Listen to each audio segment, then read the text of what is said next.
Rim Country News brought to you by Jake's Corner Bar and Grill. Same stop, different horses since 1916. And by Terlucas and Brandt, CPA PLLC, with a long history of providing quality CPA services right here in Rim Country. On this Monday, November 22nd, for Tano TV, K-Rim Radio News, and Global Trails Media, I'm Randy Roberson with your Rim Country News headlines. Well, Lowell Observatory up near Flagstaff, well, they've backed off for now on their hopes to get around a congressional restriction on the use of former Forest Service property granted to the historic observatory over a century ago. Well, the nonprofit research institution had a modicum of support, but also faced reservations and outright opposition from some Flagstaff residents and the Flagstaff City Council. Lowell wanted to lift or ease a congressional restriction on the use of 600 forested acres next to the observatory. The land on a mesa overlooking downtown Flagstaff would provide Lowell room to grow, but according to the 1910 congressional restriction, could only be used for, quote, observatory purposes. Well, now, if used for something else, the property would revert back to Forest Service ownership, and observatory officials have said that could lead to the land being auctioned. Well, Lowell hadn't specifically said what they might have in mind for the acreage, but potential projects included an outdoor theater for the Flagstaff Shakespeare Festival or a new facility to house the Translational Genomics Research Institute in Flagstaff. That according to the Arizona Daily Sun back in October. Now, the property, known as Section 17, is laced with social trails and has long been used by Flagstaff residents as an informal open space. Lowell, which is where Clyde Tombaugh discovered Pluto back in 1930 while using a Lowell telescope, was pursuing new congressional legislation to change the land use restriction. The observatory said it wanted to simultaneously work with the community to develop a master plan to determine the future of the forested tract. Now, officials said it's going to take time to develop the plan. Matter of fact, they said, I think even a year is an incredibly optimistic timescale given the degree of vetting and public participation that's going to be required. Doing the bill and development agreement right together is not an attempt to ramrod things. Now, those are the words of Jeff Hall, Lowell's director. He went on to say, they are parts of a whole. One really can't exist without the other. However, opposition emerged from local groups, including a civic activist organization and the Grand Canyon chapter of the Sierra Club, as well as residents of a neighborhood near the observatory. Some said that they wanted to see a master plan before Congress altered the land use restriction. Recently, the City Council voted 5-2, matter of fact, that was back on November 9th, against sending Congress a letter of support for that legislation. Well, in other news close to home, with public health officials urging people to take precautions against COVID-19 during the upcoming holidays, Arizona on Saturday reported over 5,000 additional confirmed cases for the second day in a row and over 50 deaths for the third straight day. The additional 5,103 cases and 53 deaths reported by the Department of Health Services Coronavirus Dashboard increased the state's pandemic totals to 1,238,249 cases and 21,939 deaths. Jessica Reigler, the department's assistant director for public health preparedness, said Friday in a blog post that all people should get vaccinated, wear masks in public indoor settings, physically distance, wash their hands frequently, stay home if sick, and get tested if having symptoms or exposure to a person with COVID-19. Reigler said, quote, these mitigation recommendations are especially important at holiday gatherings where multiple generations get together, including older people with weaker immune systems. Well, coming up in Rim Country weather, dry conditions with seasonable temperatures are expected through today.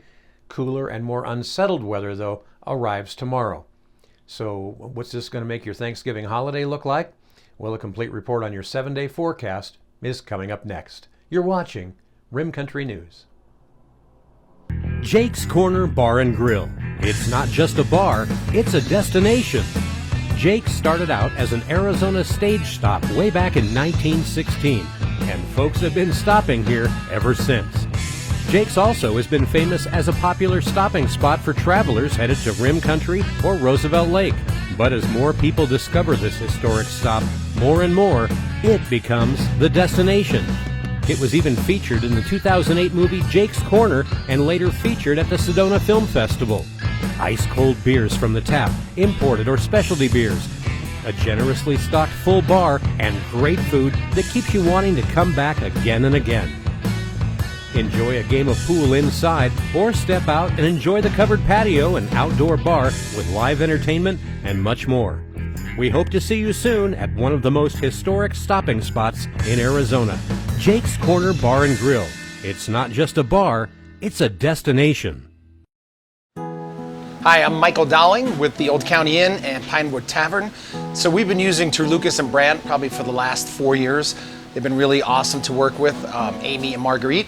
They do everything now from pretty much all of our payroll needs, pay all of our taxes. They even help us on Fridays to pick up our checks, which is great since they're local. But I pretty much use them for everything. They've been awesome to work with, and they take off all the things I don't have to worry about as far as taxes go, so I can concentrate on my business. But as for now, they're pretty much doing all of my personal taxes, all of our payroll needs, all of our business taxes, and very affordable and just awesome to work with, and they're local. So we really appreciate them, and they've been a great partner with us so far.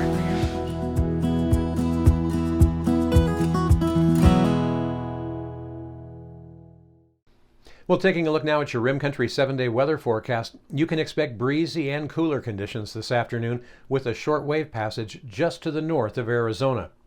Now, heights briefly rise today as a weak ridge builds into the southwest.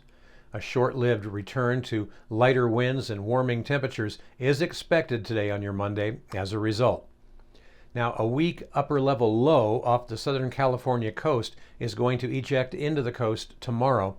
Increased southwesterly flow will advect moisture northward into northern Arizona tomorrow and Wednesday. At the same time, a stronger long-wave trough over the Pacific Northwest begins to dig southward into the Great Basin, passing just north of Arizona. Now, late Wednesday, as the trough propagates eastward, flow shifts northerly, and moisture is driven southward by Thursday.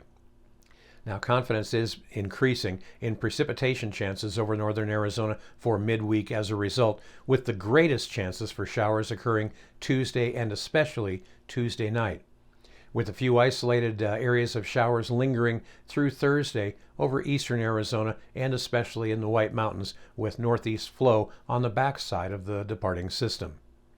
Now, as of now, liquid precipitation accumulations look to be fairly light, with a few hundredths to a tenth of an inch across lower elevations and around a tenth to a quarter of an inch in the higher terrain.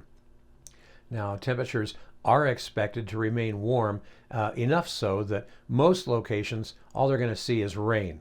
However, elevations above the 7,500 to 8,000 foot elevation could see snow developing Tuesday night and Wednesday, although really any snow accumulation is going to be pretty light. In the wake of the trough, heights rise once again as a ridge begins to build into the southwest off the Pacific. A return of more mild temperatures and drier conditions is expected then for the remainder of this week. So the bottom line, it looks like things should be pretty nice for any Thanksgiving holiday weekend travel around Arizona that you may be getting ready for. Well, meanwhile, highs and lows around Rim Country today, well, they should be looking something like this. Here in Payson today, really a pretty nice day all in all. It's going to be mostly sunny with our high warming up to about 67 degrees, east winds 6 to 10 miles an hour, becoming southeast in this afternoon. Now, winds could gust as high as 17 miles an hour this afternoon. By tonight, it'll turn mostly cloudy with just a few light breezes and a low around 43. No precip in the forecast tonight. Our chances for precipitation don't really come in until, again, late tomorrow and into the evening. And by tomorrow night, right here in Payson, we have a 60% chance for a few light showers. Up on top of the rim at Clintswell, well, they'll stay in the 50s today, with their high expected to reach only 57 degrees. By tonight, it'll be rather chilly on top of the rim, with a low up there right at freezing with 32 degrees. Down south in the deserts of Tonto Basin, well, pretty mild down there today. It should be a rather beautiful day. Their daytime high in Tonto Basin today expected to be near 75 degrees, and their low down there tonight, really mild, only dropping to about 51. And that's what's happening around Rim Country. For Tonto TV, K-Rim Radio News, and Global Trails Media, I'm Randy Roberson. Make it a great Monday.